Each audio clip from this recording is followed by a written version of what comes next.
إذا السلام عليكم. معكم الأستاذ حسن الراجي، أستاذ مادة علوم الحياة والأرض، بروف الراجي. غادي نكملو الدرس ديالنا. كنا توقفنا في إنتاج CH3CO اللي هو حمض البيروفيك، الأسيد بيروفيك. هذا الأسيد بيروفيك دابا شنو هو المصير ديالو في ظاهرة التنفس؟ La respiration cellulaire va utiliser l'acide pyruvique comme métabolite, c'est lui qu'on va trouver dans les mitochondries. أشنو هي الميتوكوندري؟ في الخلية، وسط الخلية كاين عضوي صغير جدا سميتو الميتوكوندري. إذا الميتوكوندري غادي نرسموه، الميتوكوندري داير بحال هكا، له غشاء خارجي ممبران اكسترن، ممبران interne avec des replets، غشاء داخلي مع التواءات، حيز بين غشائي، يعني هاد الخوا هاد الفيد، حيز يعني شي حاجة صغيرة ضيقة، اسباس انتير ممبران، يعني بين الغشاء الداخلي لو ممبران انترن اللي درت بلا كولور بلو، وهذا اللي درت بلو الممبران اكسترن اللي درت اون نوار. كاين واحد لو فيد بيناتهم، سي هذاك لو فيد سي ليسباس انتير ممبراني، يعني الحيز بين غشائي. هاد الالتواءات سون دي كريت، كريت عرف، اعراف، فيه اعراف هي بيان ديفلوبي، يعني دي كريت بيان ديفلوبي، دي كريت اتروفي، يعني كاينين اعراف ناميه كبيره وكاين صغيره ضامره اتروفي. هاد الخوا هذا سي سكون ابيل بالفرنسيه لا ماتريس، بالعربيه لا ماتريس. اذا الميتوكوندري عضوي خلوي، لا ميتوكوندري organelle cellulaire composé d'une membrane externe, une membrane interne, un espace intermembranaire, des crêtes et une matrice. الميتوكوندري عضوي خلوي يتكون من غشاء خارجي، غشاء داخلي، حيز بين غشائي، أعراف وماتريس. كنلقاو كذلك حوايج أخرين ما غاديش ندخلو في التفاصيل، هاد الميتوكوندريا كنلقاو بزاف ديال الحوايج، هادشي من بعد. إذا العنوان، إلا بغينا نديرو العنوان ديال هاد الوثيقة، العنوان فوق بنية الميتوكوندري. ما كنديروش غير الميتوكوندري، كان فوق بنية ultra structure de la mitochondrie. علاش ultra structure؟ لماذا فوق بنية؟ لأنها ملاحظة بواسطة مجهر إلكتروني vu par un microscope، observation par microscope électronique. Donc الوثيقة، هاد الرسم دابا اللي غنشوفو وثيقة، الوثيقة تبين مكونات لي كومبوزون ديال الميتوكوندري، غشاء خارجي، غشاء داخلي الى اخره، داك ممبران اكستير، ممبران انترن، ثم لدينا كذلك ماتريس ومكونات اخرى. كنشوفو العنوان، اذا ultra structure de la mitochondrie، فوق بنية الميتوكوندري. إذا كنشوفها كذلك اون 3 دي، رائع جدا، كنشكرو الناس اللي دارو هاد الوثائق. الآن الأسيد بيروفيك، حمض البيروفيك، غادي يمشي يدخل لينا داخل لا ميتوكوندري. إذا كيف سيدخل إلى الميتوكوندري؟ أولا سيمر عبر قنوات دي بورين، قنوات اللي كاينين في الغشاء الخارجي. وبالذكر أن الغشاء الخارجي يختلف كليا عن الغشاء الداخلي من حيث أولا المساحة، لأن هاد الأعراف هادو اللي كيغيط هادو بوركوا سيكريت هاد الأعراف سي بور أوغمونتي لا سوبرفيسي ديال لا ممبران انترن، يعني هاد الأعراف هادا باش مساحات الغشاء الداخلي كتكون مضاعفة 3 مرات أو أكثر. إذا الغشاء الخارجي يختلف عن الغشاء الداخلي. Structure de la membrane interne diffère de celle de la membrane externe. Le tableau que vous voyez résume les différences entre la membrane interne, la membrane externe et la matrice. إذا ما نلاحظه هنا في هذا الجدول مقارنة بين الغشاء الداخلي والغشاء الخارجي والماتريس، وكنشوفوا بزاف بأن الغشاء الخارجي تقل فيه البروتينات مقارنة بالغشاء الداخلي الذي توجد فيه بروتينات كثيرة جدا، وفيه بزاف ديال البروتينات وغادي نشوفوهم. الآن قلنا بأن حمض البيروفيك إذا l'acide pyruvique entre par la membrane externe par des porines، ثم كيدخل ثاني عبر قنوات خاصة في الغشاء الداخلي ويصل إلى الماتريس. En arrivant à la matrice, il va subir deux étapes. La première étape, إذا احنا دابا في la matrice، هوني dans la matrice. إذا la première étape عندنا l'acide pyruvique، غنديرو هاد اش بلون مختلف، انا غادي نحتاجو. اذا l'acide pyruvique كاينه واحد كوانزيم A مساعد انزيم كوانزيم A عندها واحد الاش ديالها حتى هي هكا، نديرو بلون مختلف اش. اذا في الماتريس المرحله الاولى هذا الحمض البيروفيك سيتعرض لما يلي. اولا سيفقد هذا الاش، وبالتالي غادي يجي ناقل اللي هو ناد بلس، غادي يولي ناد اش. اذا هذا اش غيجي لهنا،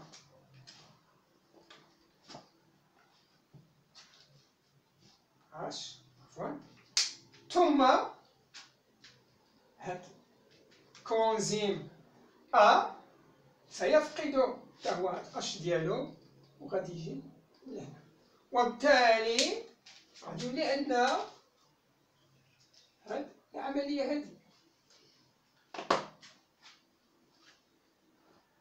CH3CO، مشى واحد اش هنا ها هي فين مشات، و اش ديال كونزيم غادي يجي لهنا. دونك غادي تجي واحد الانزيم. شكون اللي دار هاد العملية؟ دارتها واحد الانزيم مزيل للهيدروجين ديكاربو. درنا اش درنا هنا؟ درنا ديزيدروجيناسيون، يعني واحد الانزيم ديزيدروجيناز هي انزيم مزيلة للهيدروجين، حيدنا واحد الهيدروجين. العملية الثانية هي ديكاربوكسيلاسيون، كاين واحد الانزيم الثانية مزيلة للكربون ديكاربوكسيلاز، غادي تحيد لنا هاد CO2 وغادي يمشي غيولي لا CO2، غادي يمشي لنا هاد CO2 وغيبقى لنا واحد الشق اسيتيل هو CH3CO. سيرتبط بالمركب CO كونزيم وغيولي اسيتيل كوانزيم وبيا الاسيتيل كوان. إذا مشينا من مركب، نرجعو للشرح ديالنا، مشينا من المركب اللي هو حمض البيروفيك فيه 1 2 3 ديال الكربونات، حصلنا على مركب اسيتيل كوا اللي فيه 2 ديال الكربونات. إذا اش درنا هنا؟ حنا تدخلوا 2 ديال الحوايج.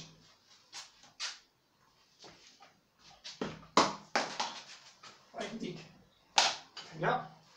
إذا أول حاجة انزيم مزيل للهيدروجين إذا هنا أكسدت النواقل، أكسدت عفوا اختزال النواقل ريدكسيون. هنا نركزو عليه ريدكسيون. هنا اختزال نات إن أد دي بلس، حصلنا على إن أد دي أش بلس بفعل الأنزيمات مزيلة للهيدروجين. هنا ديزيدروجيناسيون، هنا ديكاربوكسيلاسيون وحصلنا على CO2 لا أكسيد الكربون. إذا جوج الأنزيمات تدخلوا هنا. CO اللي بقى لنا كوانزيم أ هو CO ارتبط بالأسيتيل وشكل لنا مركب الأسيتيل كوا الأسيتيل كوانزيم أو الأسيتيل مساعد أنزيم أ. هاد الأسيتيل كوا أشنو هو الدور ديالو؟ الدور ديالو هو أنه سيساعد هذا المركب الأسيتيل لارتباطه كي يرتبط بدورة كتسمى دورة كريبس. جو ريبيت، لو غروبمون كوا عندما يرتبط بالأسيتيل lorsqu'il sera lié groupement acétyl, on va avoir l'acétyl CoA. L'objectif de ce CoA-là, c'est pour aider le groupement CH3CO, l'acétyl, pour qu'il s'intègre au cycle de Krebs. Bien. Dans la première étape, dans la matrice, est terminée avec formation, avec réduction de NAD+ en NADH+. Bien. La deuxième étape,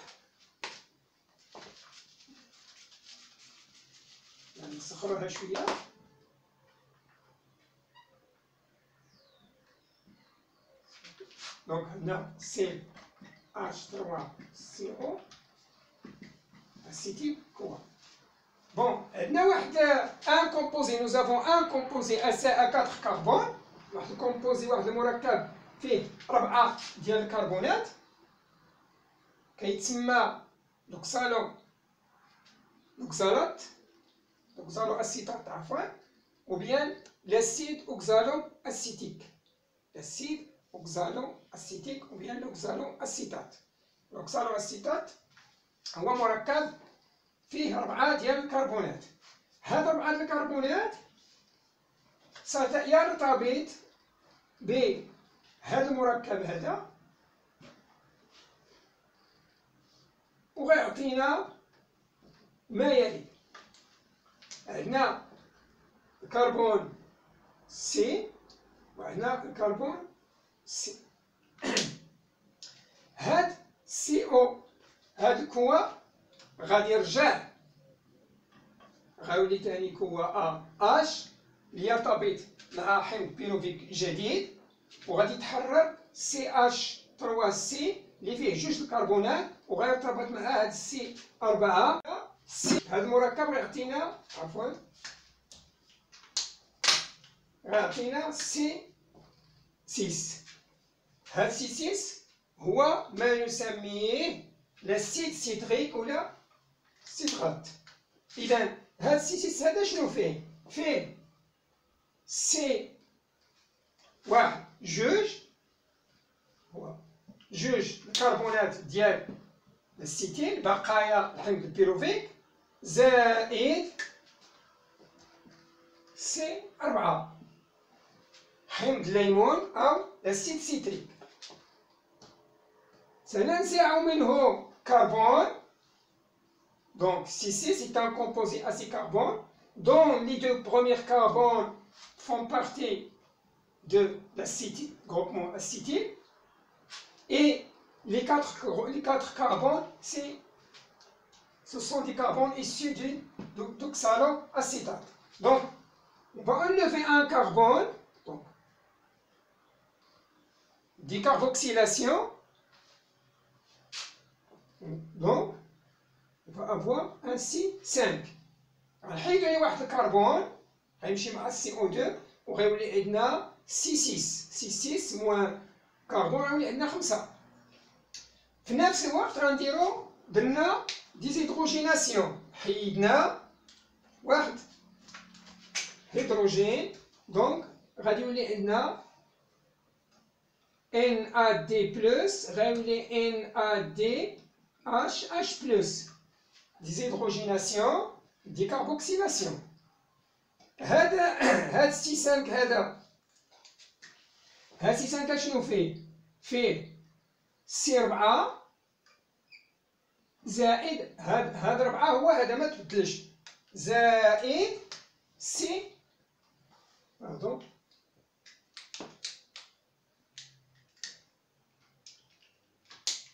زائد سي 1. معناه ان هاد الكربون هاد السي 5 فيه 5 د الكربونات، 4 الاولين ديال السي 4 دائما هما، وواحد الكربون من بقايا غروبمون اسيتيل. دونك من بعد غادي نمشيو نحيدو من هاد السي 5، غنحيدو تاني واحد الكربون من جديد، دونك ها هو الكربون غيمشي لينا تاني ديكاربوكسيلاسيون ازاله الكربون، وغادي يكون عندنا توجور ديزيدروجيناسيون. دونك غيولي عندنا ناد بلس غيولي ناد اش بلس.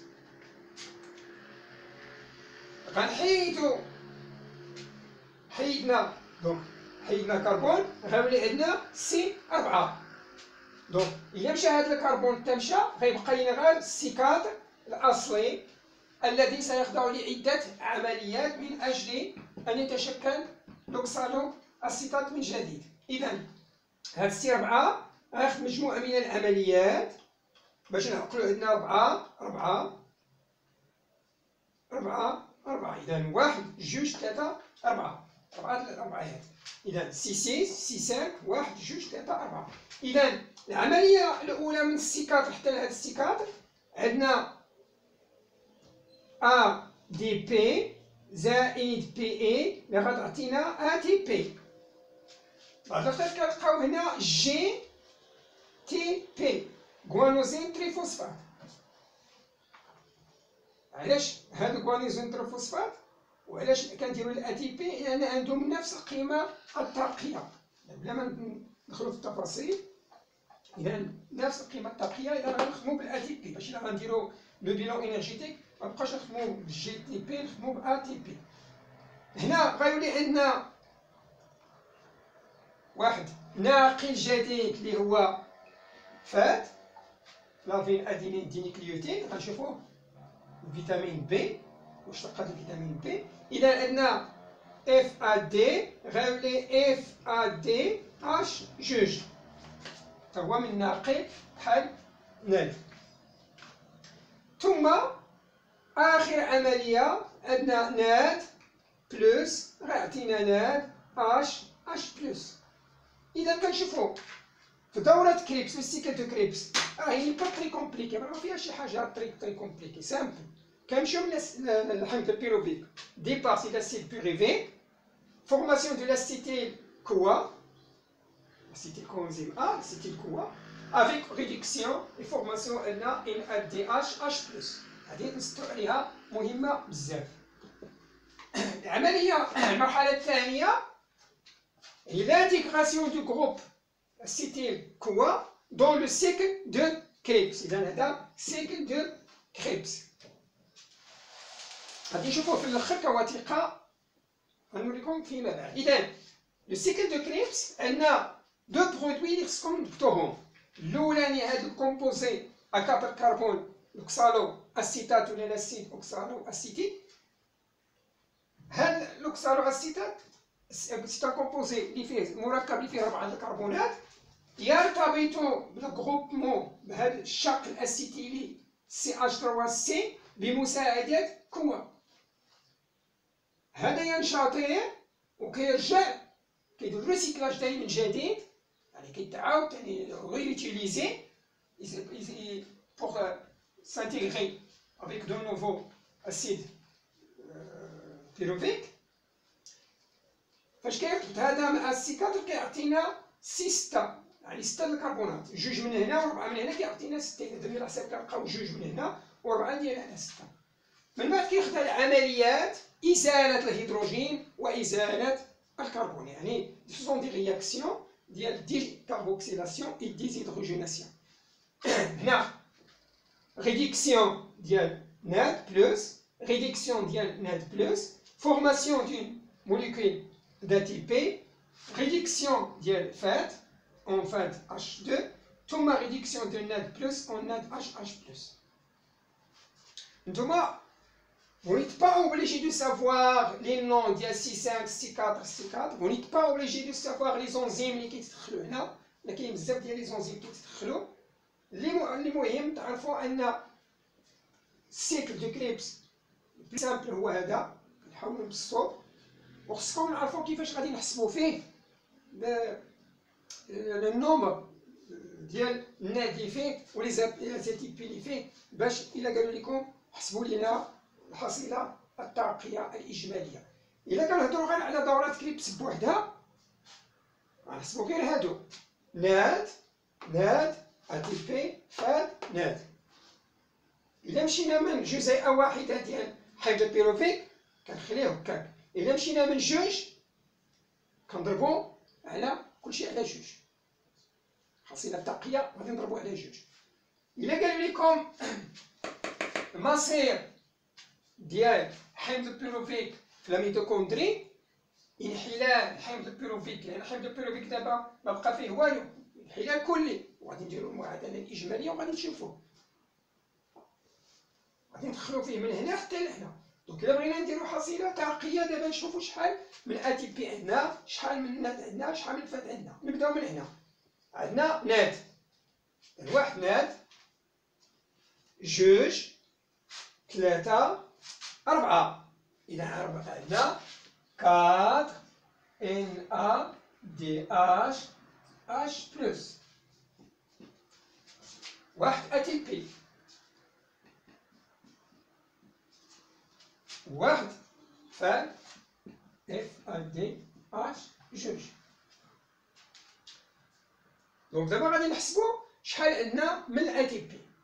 كاين واحد القاعدة مهمة بزاف كيقول لك ناد كون ناد HH بلس كيعطينا 3 ATP، وواحد فاد FADH2 كيعطينا 2 ATP. دونك إلا بغينا الحساب هنا 4 نضرب في 3، إذا شحال غيعطينا؟ يعطينا هنا 12 ATP. 4 نضرب في 3، هنا جوج، هنا F1 كيعطينا 2، دونك هنا 2 ATP، وهنا واحد ATP. دونك إلا جمعنا توتال شحال غيولي عندنا؟ 12 13 14 15 ATP، 15 ATP pour une particule de l'acide pyruvique، يعني من جزيئة واحدة ديال حمض البيروفيك عطاتنا 15 ATP. إلا غادي نخدمو بجوج جزيئات غنضربوه في جوج غيولي عندنا 30 ATP.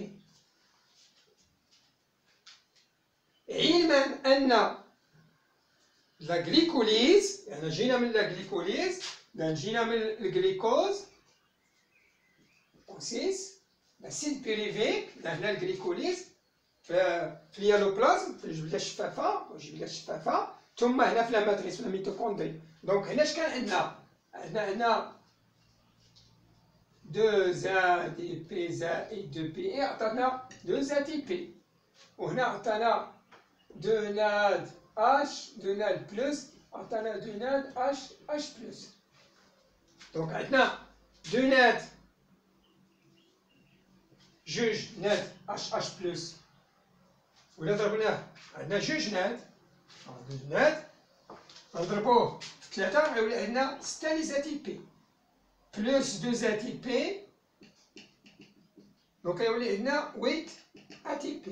إلا زدناهم على 30 غيولي عندنا التوتال كامل ديال الديغراداسيون ديال الجليكوز هي 38 38 اتي بي. عرفنا كنلقاو 36 هادشي غنشرحوه في التمارين فيما بعد.